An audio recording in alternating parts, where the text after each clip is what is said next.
அனைவருக்கும் வணக்கம் நண்பர்களே. லக்னத்திற்கு 12ஆம் இடம் என்பது அயன சயன போக விரயஸ்தானம் என்று அழைக்கப்படுகின்றது. இந்த 12ஆம் இடம் மற்றும் 12ஆம் இட அதிபதியின் நிலை மற்றும் லக்னாதிபதியின் நிலை இவைகளை வைத்து ஜாதகர் எவ்விதம் செலவு செய்வார், அவருடைய உறக்கம் எப்படி இருக்கும் என்பதை நம்மால் அறிந்து கொள்ள முடியும். மேலும் ஜாதகரின் சேமிப்பு பற்றி இந்த 12ஆம் இடத்தின் மூலமாக தெரிந்து கொள்ள முடியும்.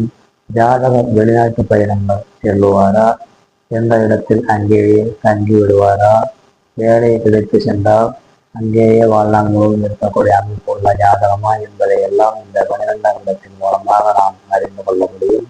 மேலும் ஜாதகருடைய தாய் வழி தாத்தா, தந்தை வழி பாட்டி இவர்களை குறிக்கக்கூடிய இடமாகவும் இந்த 12ஆம் இடம் இருக்கின்றது.